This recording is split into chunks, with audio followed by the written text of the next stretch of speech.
We remain steadfast in our commitment in delivering local news that matters, stories that inspire, enriching the lives of Filipinos in the Philippines and across the globe. This is your GMA Regional TV. Buong puso para sa Pilipino. E-bike dapat nang iparehistro sigun sa LTO. Implementasyon magiging mahigot poon sa Setyembre. Dagmang nalangaw agrangay kan mga residente sa Banwaanin Pasakaw, Camarines Sur. Asin, pasyaran ang Bantayaw Point sa Higmoto, Catanduanes. Ini ang GMA Regional TV Balitang Bicolandia.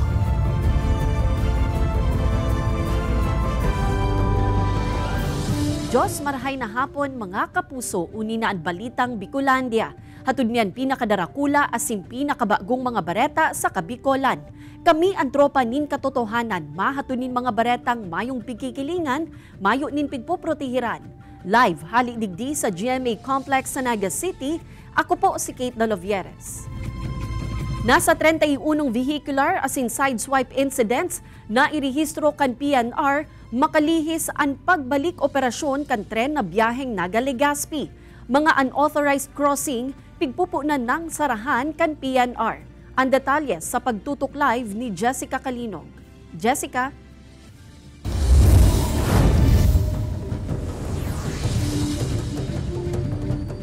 Kate, sigun sa PNR, kadakol naman sindanin preventive measures na pigsasagibot ang aning maibitaran ang mga aksidente. Apuera nga ni sa pagbugtak nin signages, kasuod pigpuunan naman ang operasyon kan sa indang Explorer train na nagluluwas nin 1:30 AM from Naga to Pulangi asin Legazpi to Pulangi, tanganing masyerto na mayo nin sa gabal sa aagihan kan mabiyaheng tren.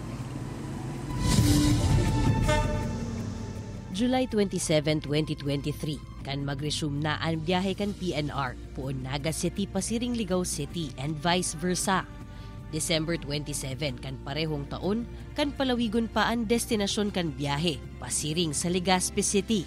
Sa record kan PNR, makalihis ang pagpuon liwat kan biyaheng Naga Legazpi. Nasa 18 vehicular accidents sa riles kan tren ang naitala puon Enero 2024 hasta sa presente. Igwaman in 13 sideswipe incidents o itong mga individual na nasagi o nabanggaan kan tren. Sa mga ini, 20 ang nai-report na injured, 6 ang nagadan. Ang cause po talaga niyan is yung tumatawid po na motorista dun sa crossing. So basically po, it's just a question of kung sino po ang may right of way po kasi siya ang dadaan. Kasi po kami po, no matter how much we wanted to avoid any incident, wala po kaming paglilikuan ng tren. Hindi po siya dadaan somewhere else. Ang riles ay para sa tren. Huwag isugal ang buhay. Talo ka. Sa mga panahonin aksidente, makalihis imbestigaran, pigsasaangat sa board an insidente para sa pagtao nin humanitarian assistance. But we have to remember po kasi na hindi po ganun ka dali para sa board namin or sa management po na magbigay ng malalaking kasi po unang-una po yung katulad po na-explain ni Ma'am Ces kanina, the PNR po ay tumatakbo kami sa right of way. Sa mga pigaagihan kan tren sa bilog na Bicol Region, 89 an may authorized crossing o mga porsyon kan riles na pwedeng agihan kan mga tao o lunadan kung mayo panin maaging tren. Alagad igwamanin mga de otorisadong agihan na nasa 75 crossing kan nakaaging semana, 2 crossing sa Albay asin 2 man sa Camarines Sur ang pigsarahan na kan PNR. We coordinated po with the barangays. During the closure present po sila. And we requested na ma-prohibit yung mga residents, the motor vehicles and the pedestrians to cross the crossing po. Especially po yung mga crossing is talagang yung iba medyo delikado. Some are located on the curbs. Some po medyo pataas ang approach. Sa bilog na rehiyon, nasa 20 crossing ang nakatalaan ng sarahan kan PNR antes matapos ang taon. Sa masunod na semana, 4 na crossing sa porsyon kan Travessia Ginubatan ang isasarana Huli tayao na ini sa laog kan railway yard.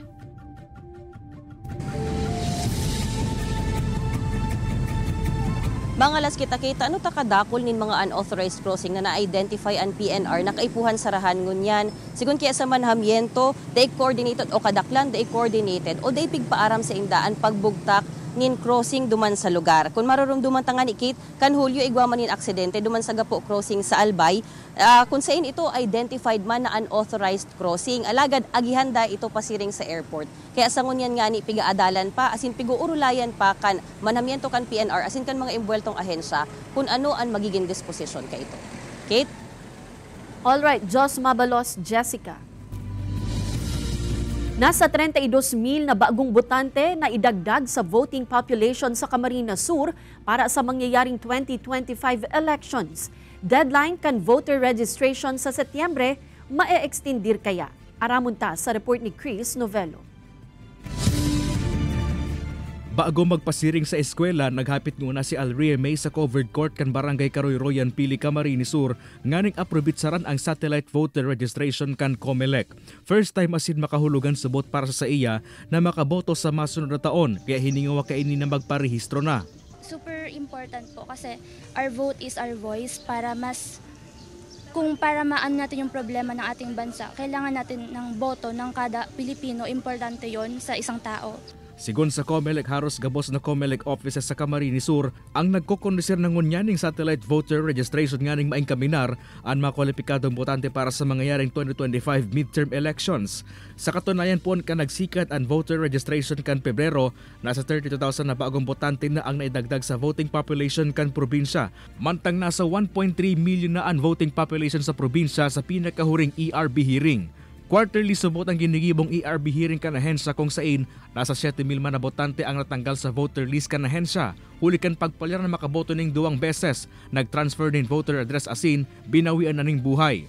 Katakot kay ini, tinawan doon kan COMELEC na may na ng extension and voter registration na nakatala magtapos sa Setyembre 30.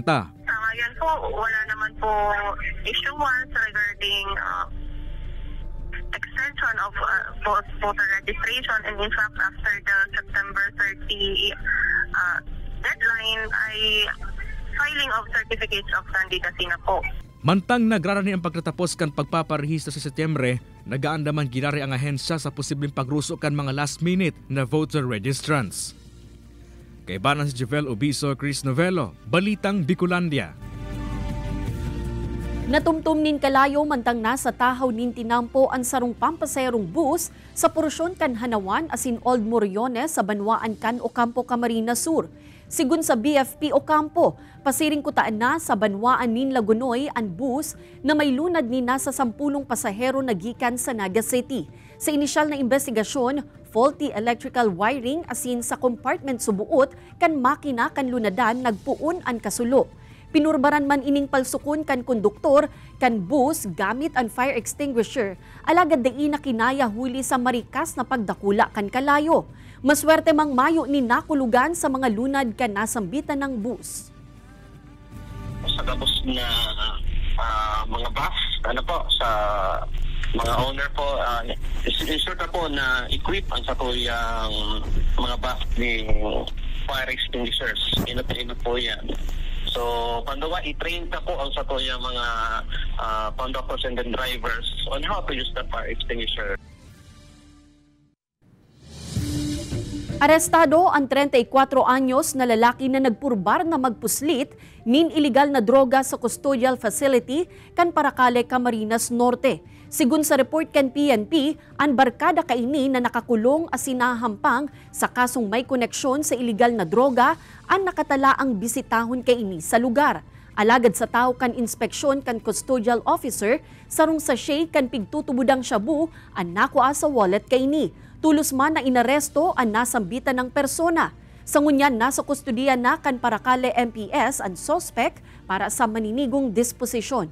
Nagpapadagos man ang investigasyon kan mga otoridad sa nasambitan ng insidente. Kung mabalik ka sa Olympics, anong sports mo? Boxing po. Volleyball. Ano po? Yun ang hilig ko. Sir, kung mabalik ka sa Olympics, anong sports mo? Basketball. Basketball po.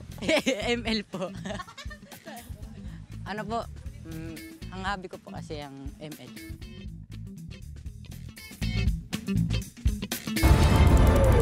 Ini ang GMA Regional TV Balitang Bicolandia.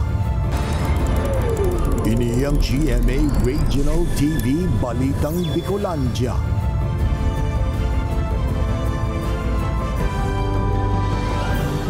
Mga e-bike, apweraan mga may pedal, ire-require ng magparehistro sa LTO.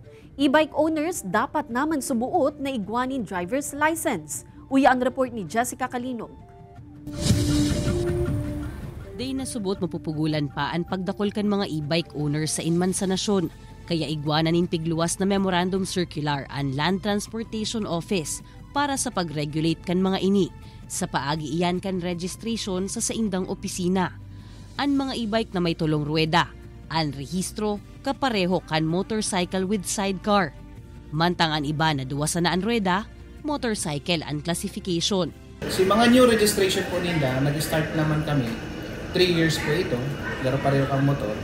Ang masakit lang po, ining in-use. Ang in-use, itong mga ginagamit ng unyan na kaipuan ng hanapon, kaipuan i-registro sa LTO. Sigun kay Mansera, sa Setyembre piga-antisiparan na in full effect na ini. May mga pigaayos sa naman sa accreditation process kan third party, arog kan mga talyer na makakatabang kan LTO sa stamping kan mga e-bike. Kung ipaparehistro na ang mga e-bike sa LTO, ang mga mamaneho ka ini, dapat igwa naman nin LTO-issued driver's license. Pero sa ibong kaini, may restrictions man giraray sa tinampo ang mga e-bike, huli naman sa speed o limitadong rikas kan sa indang dalagan.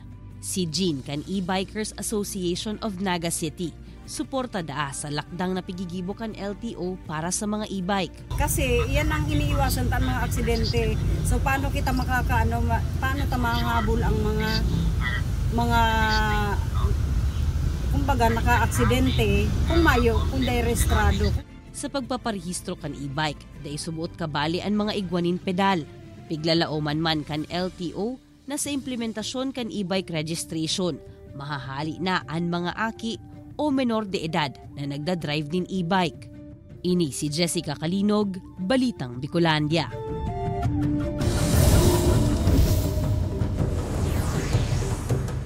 Pasintabi po mga kapuso, pirang residente sa Banwaanin Pasakaw, Camarines Sur, ang haros 2 taon na subuot na pineperwisyo kan langaw gikan sa sarong poultry farm sa lugar.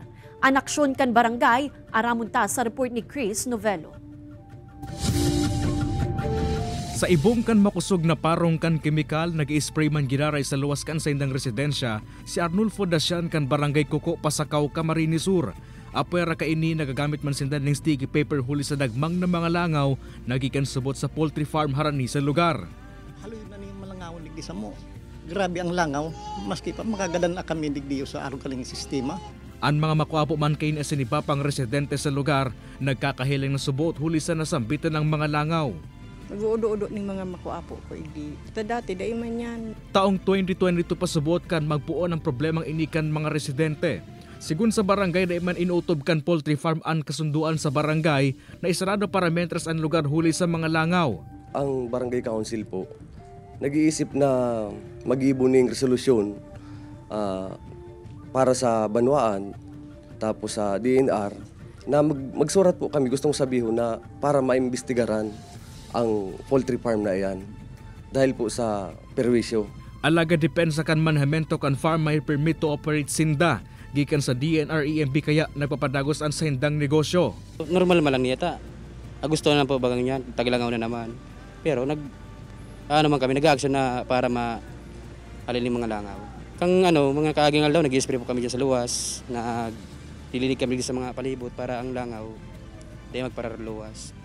Padagos pang pikuko ananing pahayag kan news team ang LGU as in DNR katakod ka na sambitan ng issue. Kay Banan si Jovel Ubiso, Chris Novello, Balitang Bicolandia. Como parte kan padagos na kampanya kan paghuhugas nin mga kamot kan mga kaakian. Hurot kan mga otoridad na imantinir kan mga eskwelahan ang pagkakaigwanin hand washing area. Huli ka ini aprobado na kan Prime Water asin Camarines Norte Water District. Ang kahagadang diskwento sa water bill kan mga pampublikong eskwelahan sa probinsya. Anak konsumong tubig ngunya na Agosto kan mga pampublikong eskwelahan na nakatala ang bayadan sa Setyembre, piglala umang magbaba nin 5%. Ana sambitan ng lakdang, enot ng pighagad kan sangguni ang panlalawigan sa paagi kan Committee on Education. Sa ibong kaini, dai kabale ang banwaan kan labo sa makikinabang kan diskwento, hulit igwa na subuot nin 20% na diskwento ang gabus na konsumidor sa lugar basado sa ordinansang inaprubahan kan sangguni ang bayan. Maganda yung intention ng provincial government. So nakita naman namin yun na since public schools po ito, para makatulong din sa prime water doon sa mga sa government agency like public schools. Tanganing mas mapahiwas pa ang kaaraman sa humanitarian assistance, disaster relief kan mga local disaster risk reduction and management council asin mga tropa kan gobyerno sarong urban search and rescue mission ang kinundusir sa Old Legazpi City Airport como parte kan Pacific Partnership 2024. Pigtukduan digdi ang mga partisipante kan mga dapat gibuhon para magsalbar nin buhay urog na sa mga nag-collapse na istruktura, rope mastering techniques asin rappelling. Apara sa dagdag kaaraman sa search and rescue, pigpabistuman sa mga DRRMC ang mga makabagong kagamitan sa rescue operations. Sa ibong kaini dawa limitado sa kagamitan, saro subuot sa pwedeng ipag-urgulyo kan mga Pilipino ang volunteerism asin pagiging resourceful sa pagresponde sa anumang emerhensya. It is very overwhelming na kung makikita natin yung systems nila mas advanced. They have more experience lalo na po sa pag-conduct ng iba't ibang klase ng disaster, ng rescue operations sa iba't ibang klase ng disaster. Pabalik ka sa Olympics, anong sports mo? Basketball. Karate garo sir, karate. Ano karate? Karate ba sipa-sipa? Boxing. Kung sasali ka sa Olympics, anong sports mo? Jackson lang. Sir, kung sasali ka sa Olympics, ano pong sports mo? Basketball lang. Basketball. Bakit basketball? Kayang-kayang sa height ko.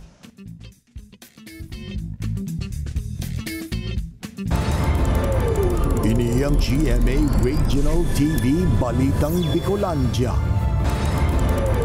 Ini ang GMA Regional TV Balitang Bicolandia.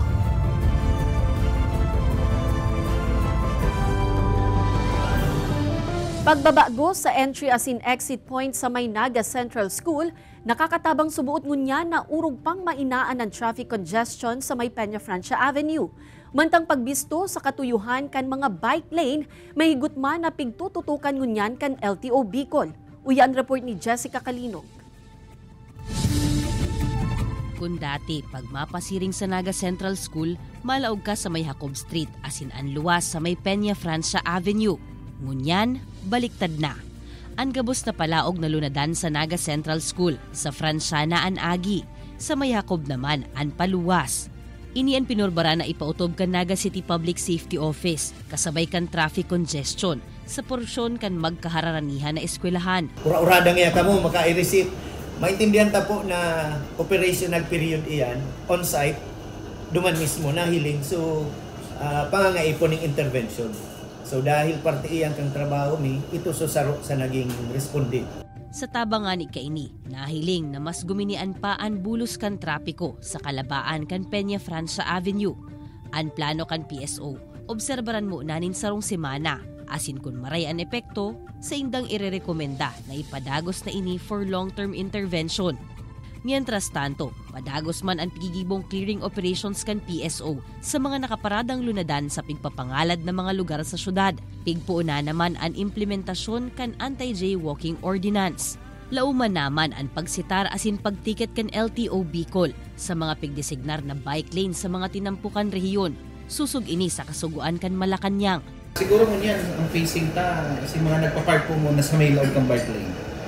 Sisto sa mga nag-aagi, taman siguro time ang mga lalo ng public utility vehicle pag may gusto magbaba naman mabababaan nakakano ng bike lane. Ang pigigibungon yan kan LTO, pigaabisuhan mo na ang mga motorista asin pigpapagirumduman kung saan dapat sinda mag-agi asin magparada. Kaibanan si Jovel Obiso, Jessica Kalinog, Balitang Bicolandia. Arestado ang sarong lalaki huli sa panu-hold up sa sarong 15 anyos na biktima sa Banwaan kan Santa Magdalena, Sorsogon. Sa report kan PNP, lunad kan sarong motorsiklo ang duwang sospek asin nagbabaan saro sa mga ini. Pag-abot sa Sitio Lawigan, Barangay San Rafael, asin tinutukan nin badil ang biktima asin nagdeklarar nin hold up. Kanako akan sospek ang cellphone. Madulag na kuta na ini, alagad tulos na nakahagad nin tabang ang biktima, rason para madakop ini kan mga residente, mantang nakadulag man ang kaibanan kay ni. Tulos na nagresponde ang mga otoridad asin inaresto ang suspetsado kung sa inadiskubre na replika nin caliber 45 na badil palan ang piggamit kaining armas. Sa ngunyan, nasa kustodiya na kan kapulisan ang naarestong sospek, mantang pigahanap naman ang kaibanan kay ni. Yung kasama ko po, nasa ospital yung anak, umihingi po siya sa akin ng tulong na gawin nga po yun. So, nagawa ko rin po. Kaya ito po ako yun. Doon po sa nagawan ko ng ganito na karamin po. Nakikiusap po ako na sana po patawarin niyo po ako. Sinampaan namin siya ng kasong robbery hold up sapagkat yung manner ng pag niya is ginamitan niya ng pananakot, and then ang sabi niya doon sa is tinutukan niya nung baril na replika. Mga bago asin electronic ng kampana pigkabit na sa Belfry Canaga Metropolitan Cathedral komo pag-andam sa selebrasyon kan 100-year canonical coronation ni Inang Peña Francia. Ang mga lumang kampana na ibinaba mapapasain na daw. Aramon sa istorya ni Jessica Kalinog. Agosto 7, 2024, kan ibaba hali sa kampanaryo ang anom na mga lumang kampana Canaga Metropolitan Cathedral. Duwa sa mga inian nahilingan panin potensyal kan bell engineer na si Eduardo na kaya pang paganahon. Kaya sa indaining dadarahon pabalik sa Quezon City nganing malinigan, pakarayon asin makonvert na magin ang electronic. Kaya pa naman po, ang importante, maganda po yung tunog. Saro sa mga ire-repair ni Eduardo, ang kampana na iyong pigpapabagting tuyong traslasyon procession. Taong 1937 pa inikan ginibo, asin ngunyan an enot na beses na naibaba ini. An maray pang kondisyon kan sarong kampana, nasusukol subuot sa lawig kan reverberation o an nawawalat na tanog kaini makalihis pabagtingon. Tulong mga bago asin automatic na kampana naman ang pigkabit ngunyan sa Belfry Canaga Cathedral. Donasyon ini kan sarong pamilya na deboto ni Inang Peña Francia. Pinagibo ini sa nasyong Holland pa, asin anom na bulan ang hinalat antes natapos. Bells na bago, they are dedicated in honor of Our Lady of Peña Francia. Ang ikadua po, Divino Rostro. And ang ikatulo po, ang patron saint kang Paris, iyo po si Saint John the Evangelist. Enot nagagamiton ang mga bagong kampana na ini sa Setyembre 20, kasabay kan reenactment kan coronation ni Ina. Hurot man na maibalik sa kampanaryo, ang duwang aayuso na lumang kampana sa Setyembre 6. Mantang anapat na old bells, ilalaag sa gilid kan simbahan, kung sa inplanong magmukna nin Bell Garden. Kaibanan si Carlo Abunita, Jessica Kalinog, Balitang Bicolandia.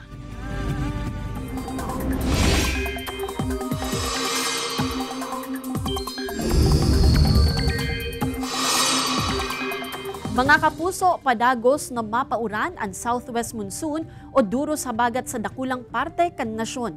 Sa ngunyan mayo pang nanonotarang raot nin panahon o LPA sa laog asin luwas kan Philippine Area of Responsibility.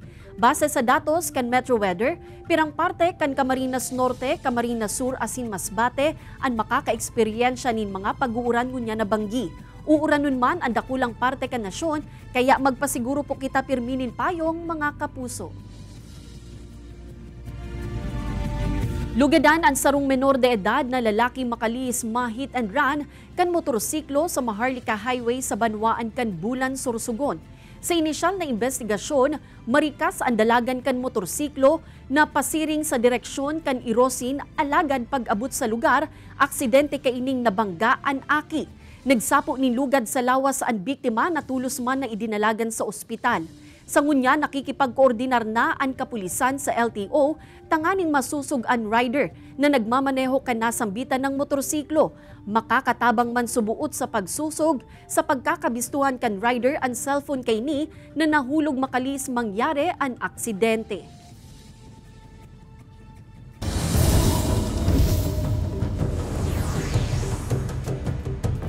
Hanap mo ba ang lugar na marerelax ka sa gayon as in natural na landscape kay ni? O ang lugar na pwede ka mong mag-camping as in trekking nin libre?